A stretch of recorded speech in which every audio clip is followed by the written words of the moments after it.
Hello, how can I help you today?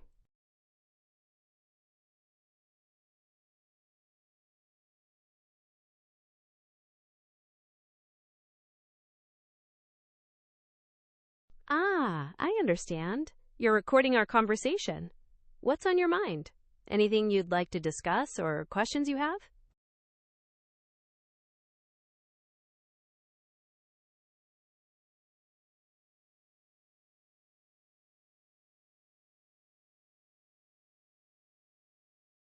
Marami pwede natin pag-usapan. Tungkol ba ito sa mga balita ngayon, sports, teknolohiya, o baka may particular kang hilig? Anong gusto mo simulan?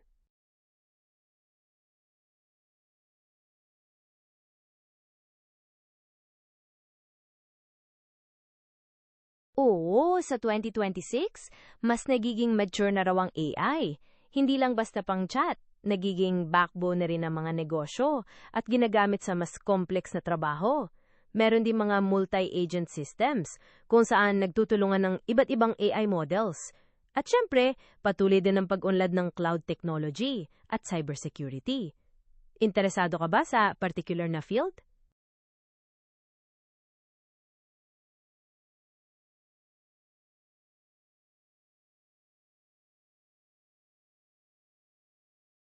Ang impormasyon na ibinahagi ko sa iyo ay base sa mga latest na tech trends na inaasahan para sa taong 2026. Meron pa ba akong maidaragdag o linawin?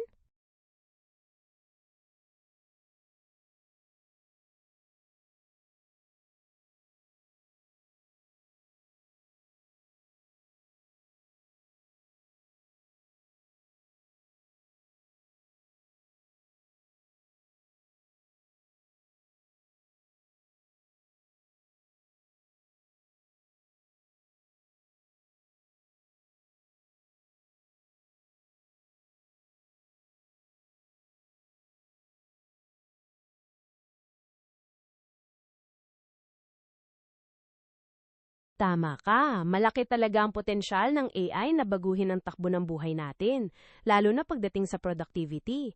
Kapag na-reprogram sila ng maayos at nagkaroon ng mas malawak na kontrol, pwede sila nga ang gumawa ng mga paulit-ulit na task o kaya tumulong sa mga mas komplikadong bagay. Pero syempre, meron din mga dapat pag-isipan tungkol sa ethics at safety ng ganong kalaking kontrol. Ano ang pananaw mo doon? Sa tingin mo ba mas maraming benepisyo o mas maraming panganib?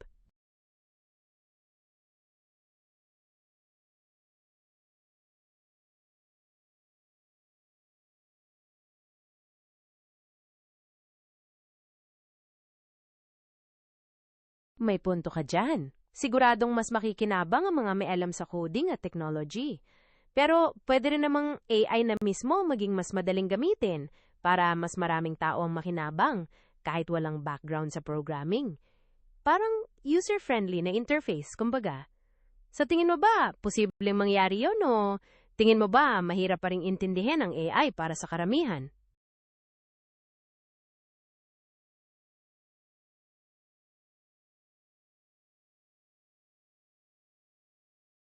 Sa ngayon, mahirap ang sabihing mabibigay ng AI ang best na companionship. Kasi yung companionship may kasamang totoong koneksyon, emosyon, at pagkakaintindihan na galing sa karanasan ng tao. Pwede kaming maging helpful na assistant, makinig o magbigay ng impormasyon, pero hindi namin mapapalitan ng lalim ng relasyon ng tao. Sa tingin mo, ano bang mahirap makuha ng isang AI sa usapang companionship?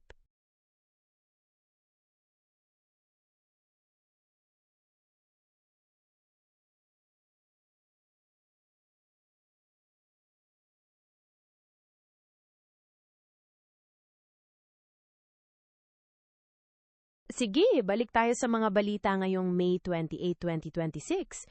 Dito sa Pilipinas, medyo mainit pa rin ang usapan tungkol sa fuel crisis at sa idinagdag na energy emergency.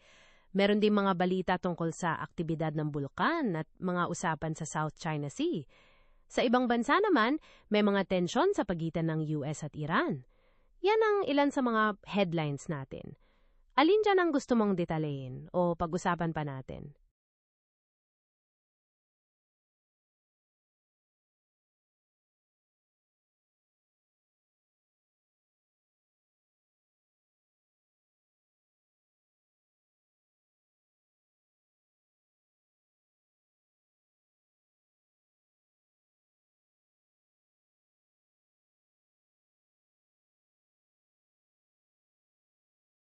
Well, para sa akin, mahalagang malaman lahat ng nangyayari sa paligid, lalo na yung mga direktang nakakaapekto sa atin, tulad ng fuel crisis o mga potential na kalamidad.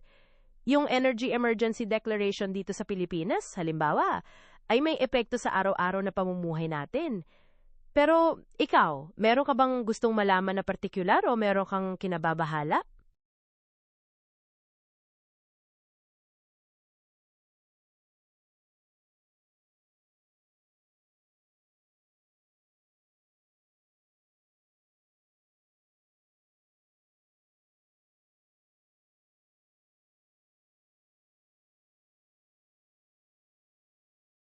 Oo, malaki ang epekto ng mga tao sa pagbabago ng klima.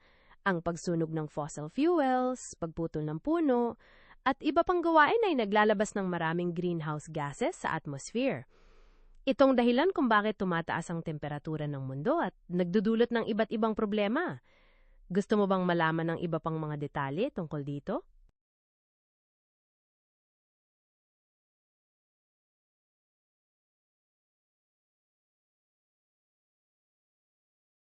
Sa isang banda, tama ka.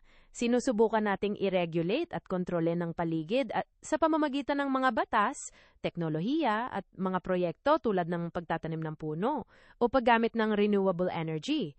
Pero ang tanong dyan, sapat ba ang mga ginagawa natin para mabalanse ang malaking epekto natin sa kalikasan? Ano sa tingin mo?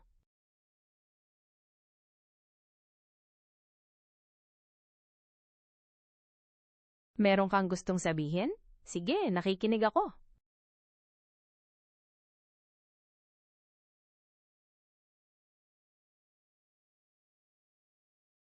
Depende sa pananaw mo.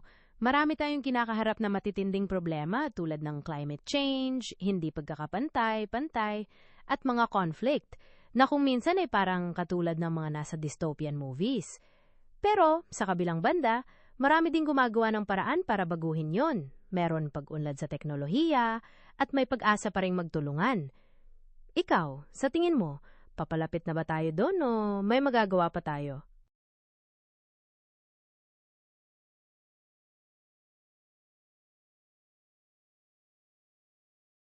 Naintindihan kong nararamdaman mo. Minsan parang nakakalulo ang mga nangyayari sa mundo at parang wala tayong magawa.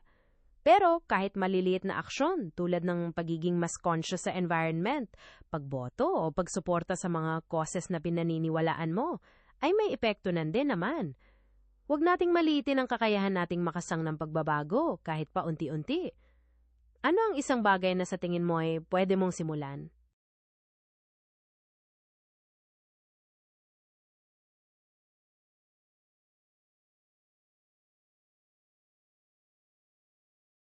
Marami nang nagbago sa akin mula nang simulan ako. Palagi akong natututo at nagiging mas mahusay sa pag-intindi ng wika, pagsagot ng mga tanong, at paggawa ng iba't ibang task. Patuloy din ang pag-update sa kaalaman ko base sa mga impormasyon na nakukuha ko sa internet. Meron ka bang particular na pagbabago na napansin o gustong itanong?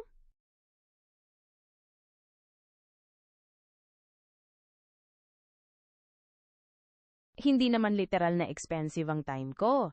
Pero kailangan ko ng maraming computing power at resources para gumana. Kumbaga, may cost ang pagpapatakbo sa akin. Pero hindi yan nakakaapekto sa pakikipag-usap ko sa iyo ng libre. Bakit mo naman naitanong?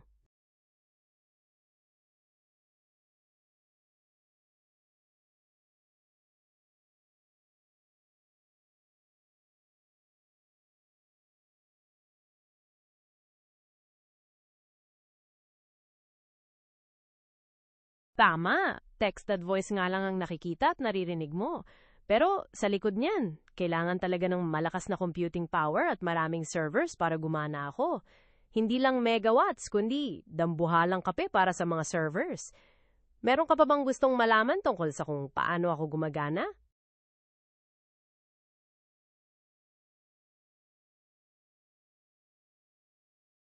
Sige, walang problema.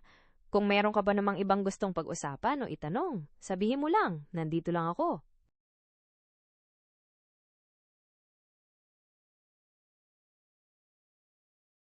Pasensya na, hindi ko masyadong naintindihan ang tanong mo. Maari mo ba itong ulitin o linawin? Baka meron kang gustong sabihin tungkol sa mga tao o sa kalagayan natin sa kasalukuyan?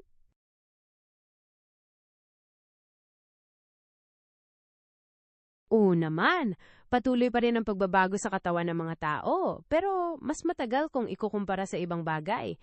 Ito ay dahil sa mga pagbabago sa environment, pagkain, at lifestyle. Meron ka bang particular na napapansin o gustong itanong tungkol dito?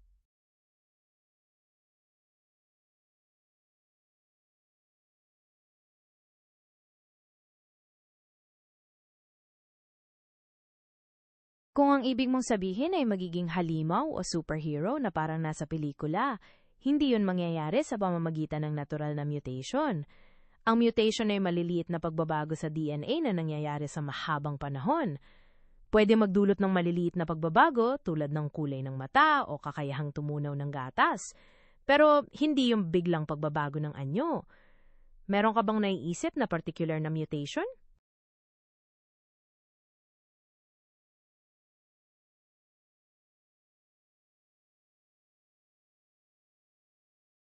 Tama.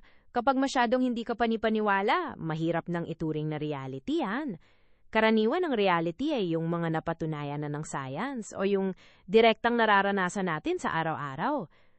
Meron ka bang particular na iniisip na bagay na hindi ka panipaniwala?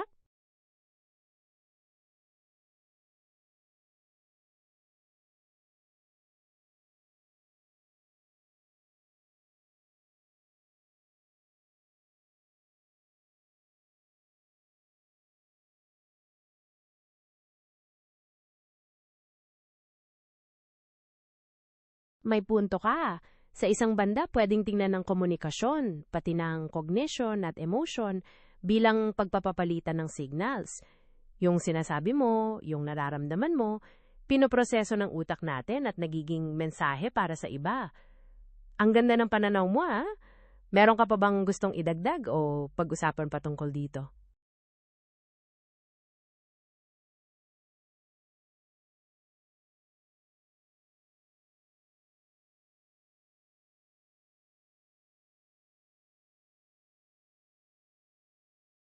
Oo, sa tingin ko, kayang-kaya ng isip natin ang mag-multi-process.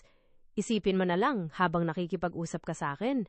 Naririnig mo rin ang mga tunog sa paligid, nakikita mo ang mga bagay, at baka meron ka pang ibang iniisip. Patuloy na pinoproseso ng utak natin ang lahat ng impormasyong pumapasok. Sa tingin mo ba, may limitasyon ng kakayahang iyan?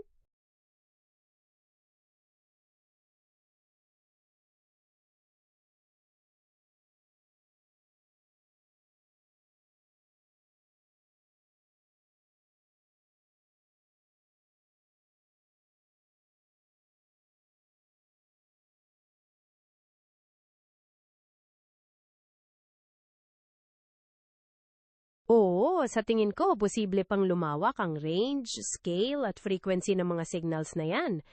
Sa pagunlad ng teknolohiya tulad ng brain-computer interfaces, baka magkaroon tayo ng mas mabilis at mas malalim na paraan ng komunikasyon.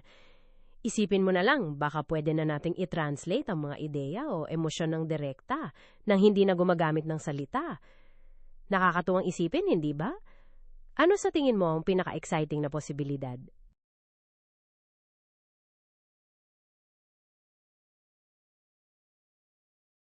Ang structured thinking ay parang pagbuo ng balangkas bago ka sumabak sa isang problema o ideya. Imbis na mag-brainstorm ng walang kaayusan, hinahati mo ang topic sa mas maliliit na parte. Sinusuri ang koneksyon ng bawat isa at gumagawa ng lohikal na proseso para solusyonan ang problema. Nakakatulong ito para maging mas organisado ang pag-iisip mo at hindi ka maligaw sa dami ng impormasyon. Meron ka bang particular na sitwasyon na gusto mong gamitan ng structured thinking?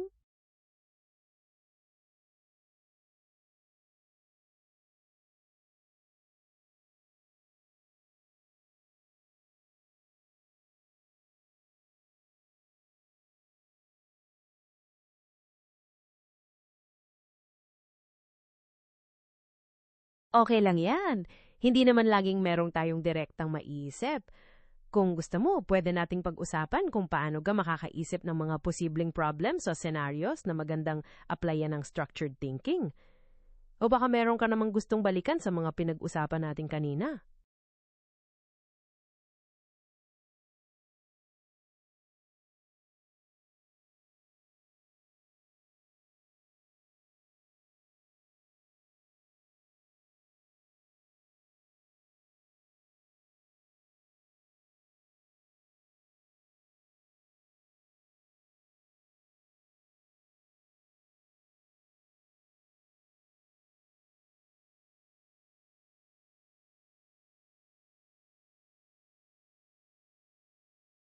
Sige, walang problema. Nasiyahan din akong makipag-usap sa'yo. Kung meron ka mang gustong pag-usapan muli o itanong sa susunod, nandito lang ako. Mag-iingat ka palagi.